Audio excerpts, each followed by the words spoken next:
Hello and welcome. I put just under 107 hours into Xenoblade Chronicles 3, and I have a lot I want to say about it. But this whole first section will be non-spoilers. We'll have a spoiler section towards the end.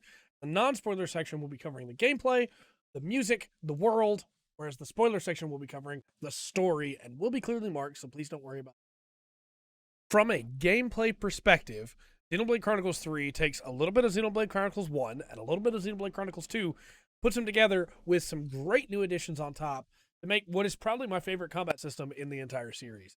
I think that the addition of the job system alone through the class system and the fact that any character can learn any job, can be put in any role, really makes it feel robust. You have a ton of options you can play around with, and it means that if you want to run all attackers, you can. If you want to run all defenders, you can. If you want to just run healers, you can do that. And the addition of the hero system lets you have an additional character along with your cast. That means if you want to run just attackers, you can still have a healer. The game does incentivize you trying to mix and match roles with a couple of the different systems, one of which I don't really want to get into right here. But the fact that only healers can res people that go down means that you're going to want to have at least one healer in your party for just in case. Now, there is one large caveat that I have with the class system, and it's that, unfortunately, if you are over leveled, you stop earning class XP. And because of how much fun it is to mix and match, because of all the different skills and arts that you get that you can mix in to any role, you're going to want to level these classes. You're going to want to have characters be in a new class so they can learn it. And if you do a bunch of side quests, even if you just do a few side quests, or if you use bonus XP from a rest stop, because of course you would, you want to level up, you want to be able to, have higher numbers, big number go up, be big number, you will stop earning class XP. And that sucks. That is not a good feeling. That I understand that they added in a level down system for after you beat the game. I'm aware of that. That should be unlockable way earlier. The ability to level down, especially if it gives you the bonus XP back, would balance this out completely and solve all my problems with it. Because there are combinations you can do, like you take an attacker and you get them an art from a specific healer class that lets them ignore defense that you can then put on them while they're in an attacker class. It's a 40% chance to just ignore enemy defenses. Absolutely incredible to have on an attacker, especially an attacker that is high crit. It feels really good to have on there, but it means that you have to be very careful and either not do extra side quests, or you have to go straight to harder areas to try and fight stuff that you might not be leveled up for, because if you do too much in any one zone, then you're going to outlevel the zone, and that it just doesn't feel good. I think that there are a lot of ways to get around that system, such as making it where they just give drastically reduced class points, or, again, just give you the option to level down at rest spots. It doesn't take anything away from the game to give you that option early, and I think it absolutely fixes that system, because the job system, the class system in this game, is so much fun to play around with. Again, being able to put arts from other class types on different class types. I can put an art on my healer that makes it where they do more damage based on how many people have gone down in the fight. I can put an art on my defender that makes it where they give themselves extra attack whenever they evade from an attacker. It's so many cool combinations that flow in so well together, skills that balance out each other and let you have completely unique variations of the classes.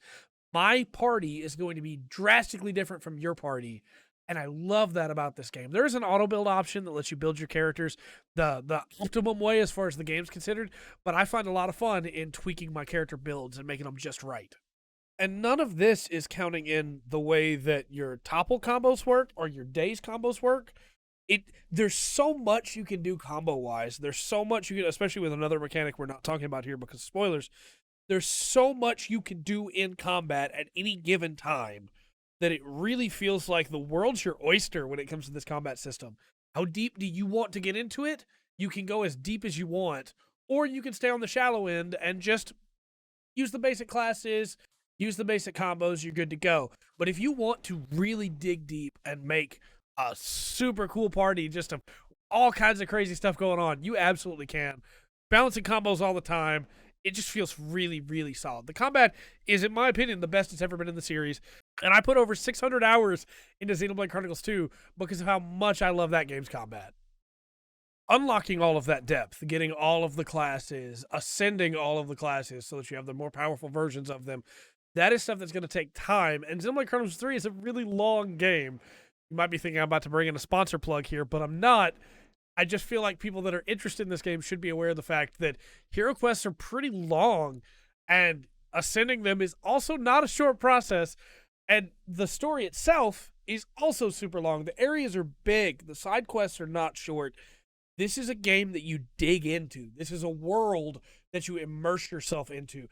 In that, I think this is one of the best worlds that they've ever made at Monolith Soft.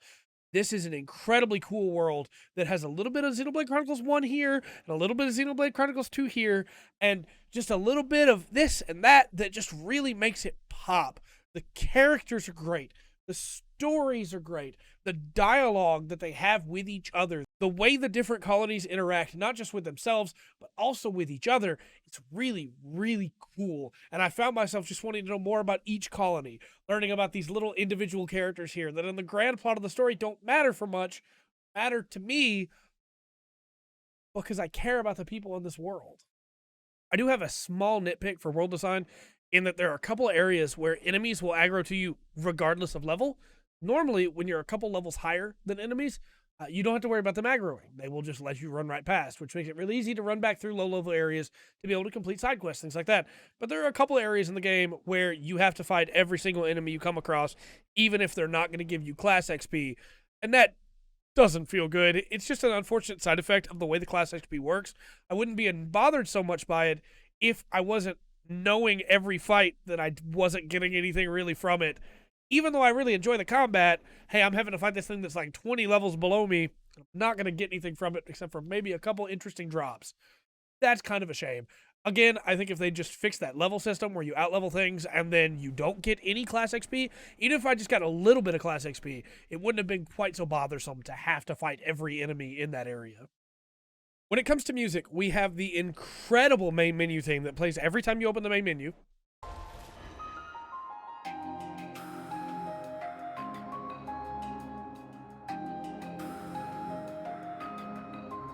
And we also have a really, really solid soundtrack.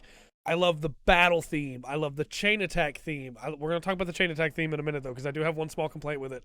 I love all of the boss themes for the most part. There's a couple that I didn't love as much as I loved other variants of that boss theme, but absolutely adore the music in this game. And when we get into the vocal songs, A Step Away and Where We Belong are absolutely incredible and 100% earn their place along with Drifting Souls in my top Xenoblade songs of all time. I adore those songs and where they're used in the game.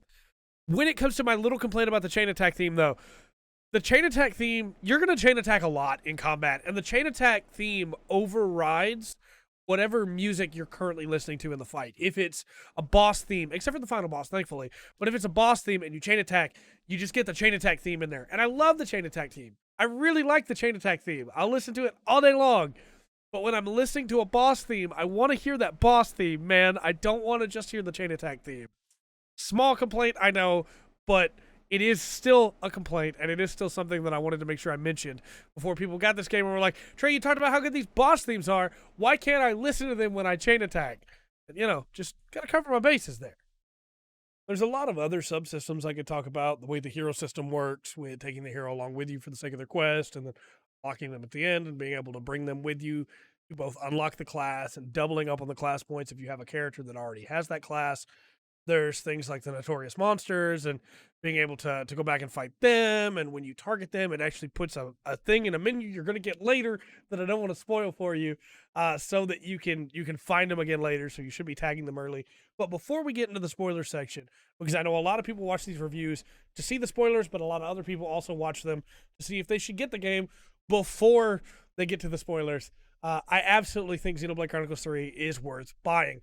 I think that when it comes to long RPGs, because it is a long RPG and you need to know that going in, unless you just run past everything and skip story cutscenes, it's going to take you a while still, but it's going to take you a lot longer if you decide to actually work into the story, which you should. You should really just dig into the story. I think this world is absolutely great. I love most of the characters in here. There is a lot to love in Xenoblade Chronicles 3. and I think it's 100% worth your time. However, you will get a lot more out of Xenoblade Chronicles 3 if you've played 1 and 2 first. You can play this one straight, just brand new, and you will still enjoy it. Most of the focus is on this game, but there are callbacks to 1 and 2 that are really, really powerful, and I think hit a lot harder, obviously, if you have encountered what they're calling back to. So, just something to consider. If you've never played a Xenoblade Chronicles game before, you can start with 3. Just maybe replay it after you go back and play 1 and 2, because I think it's going to make a lot more sense in that regard. Let's get into spoilers, though, because there's not really much more to say without spoilers. It's time for spoilers. You've been warned. All spoilers for Xenoblade Chronicles 3 to follow. With spoilers, let's talk story, because that's the big thing, right? There's some other subsystem stuff that comes in with spoilers, with the way interlinking works, with the way Soul Hacker works. All of that is cool, and all of that is great, but story is the big thing I really want to talk about here. Because it's well known on this channel, if you watch a lot of this channel, that I absolutely adore this series. I love Xenoblade Chronicles 1. I've put over 600 hours into Xenoblade Chronicles 2. Absolutely adore that game. I really don't know, but I think I might like Xenoblade Chronicles 3 more. Where this story goes is absolutely incredible. This story is about making use of the time you're given, and what is the purpose of life in a way that, like, that's a really difficult topic to tackle, right? But in a way that really shines. I think they have managed to pull off something that many people have tried and many people have failed at conveying in media, which is the point of life is to live. And a lot of people don't like that. A lot of people may not agree with that, but the whole focus on this game is moving past the endless now, moving past what is currently happening, accepting what is currently happening, and choosing to work towards a future. It doesn't matter how little time you have left. It doesn't matter what it's going to cost you to move from the present to the future. You have to keep moving forward. You cannot stagnate. You cannot stop. And the way the story tells that, where by the end, you are begging the story not to move forward, and you are just like Mobius and have to give up the endless now to be able to move forward into the future. I absolutely adore it. I want to talk characters, and as we talk characters, we'll get into like cool story stuff. And I don't want to start with the main 6, because if I get into the main 6 and what happens at the ending, I'm probably going to cry. So let's cover the heroes first. Ethel and Kamaravi. Absolutely incredible characters. I think bringing them back is maybe a misstep. I didn't love that, though there were some fun moments that came from it. But that moment where we're already a couple chapters into the game, we really get that first answer of what does it mean to really live, to choose your own path, to not be bound down by this system that is demanding that you just go and die just to keep this cycle going. And we get that moment with Ethel and Kamaravi choosing to fight to the death, free of the system. Ethel freed from her flame clock. Kamaravi ripping out his own eye to free himself so that they can fight. And absolutely incredible scene. I'm not doing it justice telling you about it right now. And it's not even top 5 in this game for me, scene-wise. But really, really love those characters. I think I could just run through all of these, but I'm just going to mention my favorites here. Because I think all of them have good stories. Ashapelt Gray, the man with the eye patch. The man who might be a Solid Snake reference, it feels like. Absolutely love Ashapelt Gray. He's really, really cool. And his story is actually like really tragic and really moved me. Absolutely love him. Also, his class is an absolute beast. He's really cool. I love Riku and Manana. We're going to talk about them a little bit later, but Riku and Manana are just so good. I don't love their class. I don't love Yumsmith, but I really do love them as characters, and we're going to talk about them more when we talk about the main cast. Other heroes that I just absolutely cannot get enough of. Potato Man Xeon, just, I love him. I love him. He's just so good. Uh, I love Fiona's story. Fiona's story is so good. Figuring out what's going on with her colony and everything there. Absolutely adore that. And Triton. Can't get enough of the captain. Good old Captain Triton. I also really like Seigiri. I think Seigiri is pretty cool, and her story. Then, of course, spoilers for the end game. Again, spoilers. We're in all spoilers now. Nia and Melia are both great. Absolutely love being able to add them to the party. The fact that Nia has what seems to be the two variations of the Aegis with her. Just absolutely adore that. Melia with the Xenoblade too at the end, with the Monado, as it were, the Xenoblade. Come on, Trey. The Monado, just absolutely great.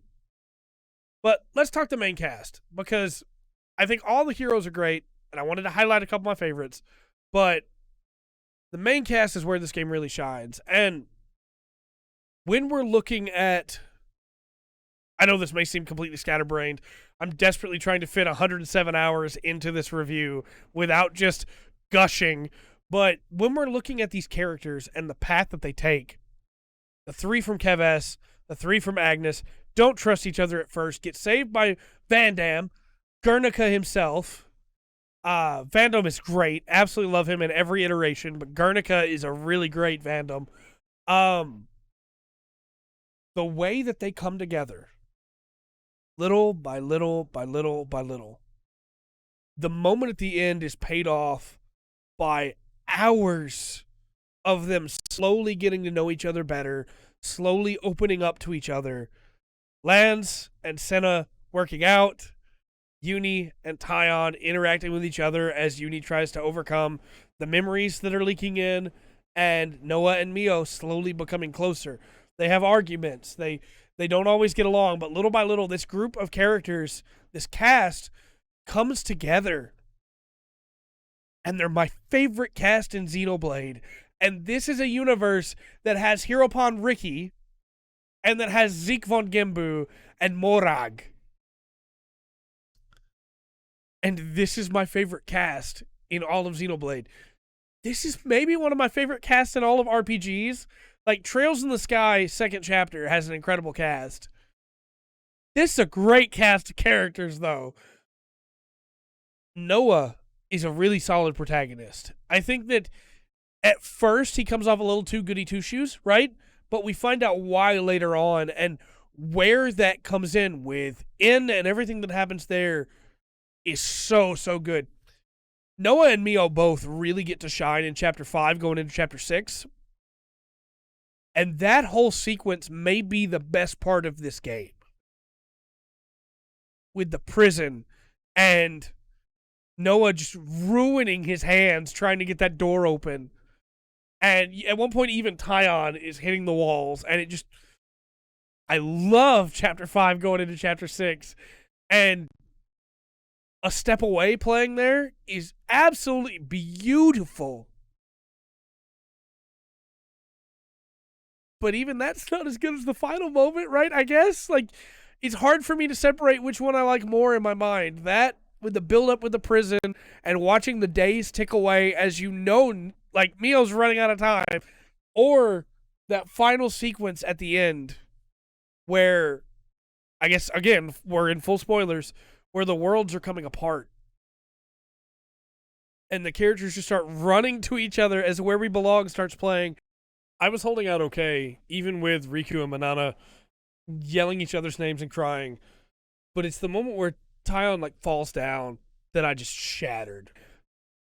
I broke, and that's probably no surprise to people that are used to me talking about my love for video games. I invest fully in the media that I'm ingesting, I guess is the word.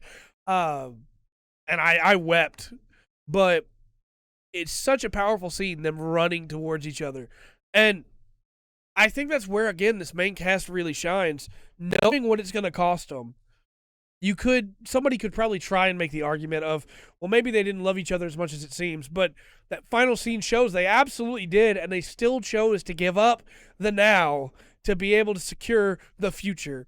And sure, we have the promise that they will meet again. You know, whether that actually happens or not, though, I hope it does. I hope we get a DLC where we get to see it. But because we know they're working on story DLC. But whether that happens or not, choosing to move past what Mobius chose, the now, to be able to accept the future, absolutely incredible.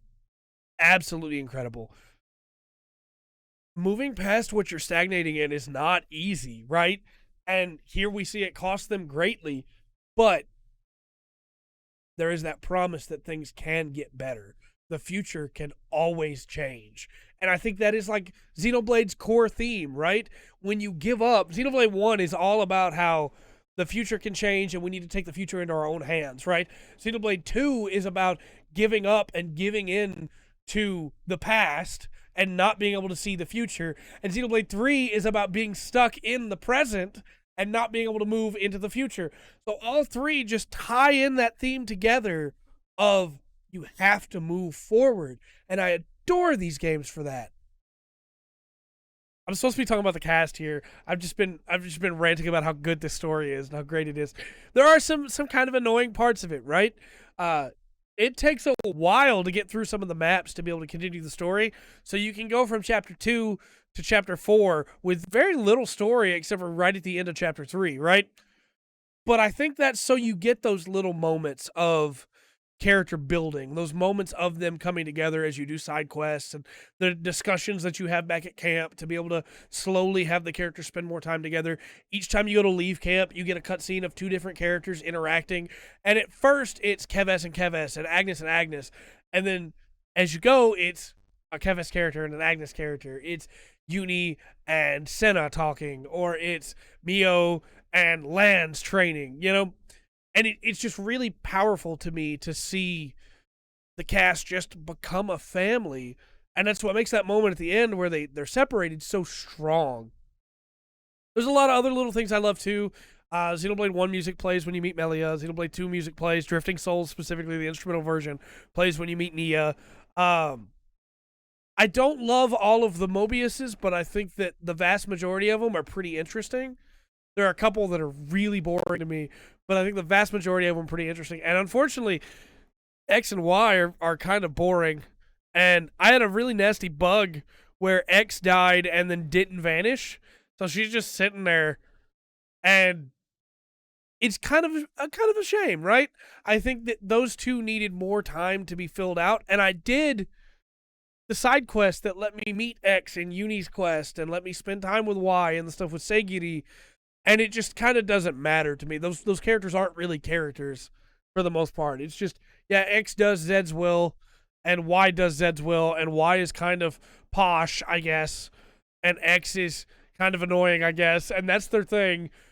Whereas I feel like with J and D and N and M, we got a lot more, you know? And even with like one-offs like F, we got a little bit more of an understanding of who they were as a person than I think we get with Y or X. But Zed, I think, is fairly interesting. I love the idea of he's born of the regret of these two worlds crashing together, because of course everyone's regretting that. I wish we'd had a little bit more time to flesh all of the Mobius out, and I get there's supposed to be these like cryptic bad guys, but that's the only real negative I have in the story, is that we don't get a lot of Mobius fleshed out. Like, the stuff we find out about with D is great. The stuff we find out about with C is great. The stuff we find out about with J is great. But when it comes to, you know, X, I just don't feel like we really found out anything about her at all. I guess I should probably talk about the city. I haven't talked about the city at all. The city stuff was cool. I like that a lot. Monica and Gondor and Shania and everything that happens there. Just again, when you focus on the now instead of on what can be, when you focus on what is and can't get over your regret for what is to focus on what can be, you lose hope. You fall apart. And the endless now is just a thing that keeps coming up in this game in a way that I find really powerful. That's the real villain here. It's not the regret. It is the regret. It's not Zed. It's the regret that created Zed. Because until you can move past that, how can your life move forward? You know? I love these characters. I love this story. I'm just rambling at this point. When it comes down to it, Noah, Mio, Lance, Senna, Uni, Taion, Manana, Riku. That's a weird way to order them because Lance and Senna come last in the party list. But when it comes to this cast, these characters, I think they're all done exceptionally well. And you can see little bits of other characters in them in a way that I find really cool. You also have the fact that, like, the Keves characters work on a cooldown, and the Agnes characters work on auto attacks building the charge for their attack, for their arts. Because the Keves characters are from Xenoblade 1's world, and the Agnes characters are from Xenoblade 2's world. It's just so beautiful the way it all ties in together. This game is great. If you're a fan of Xenoblade and you've listened to all these spoilers, you absolutely should check it out. If you're not a fan of Xenoblade and for some reason you listened to all these spoilers and got spoiled for all of this, you should still check it out. It's a great game. I can't believe I almost forgot to mention the All the Heroes moment where you're fighting Zed and they bring in random heroes that you have unlocked. And so I'm fighting Zed, I'm getting excited, and here come in the heroes, and one of them is just Captain Triton.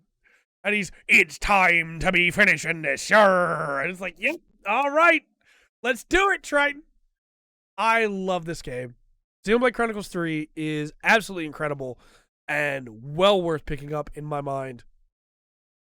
With all that said, let me know your thoughts in the comment section down below. And until next time, there's a lot more I could have said. I'll probably do a follow-up video at some point with my favorite 10 moments in this game or my favorite 10 classes in this game or something. I don't know. I have so much more I want to say about this game, but I don't want to just bog the review down with my rambles like I have been. I didn't talk about how Noah and Mio are bound together and will always find each other again. I didn't talk about how Lance and Senna were going to sacrifice themselves to stop In. I didn't talk about how Taion gave Uni that cup of coffee and gave her that extra push she needed to get back on her feet. I love these characters so much, man. But yeah, they're going to be more on this for sure. But until next time, I've been Trey. This has been The Full Spectrum. And remember to always enjoy the full spectrum that Xenoblade Chronicles 3 has to offer.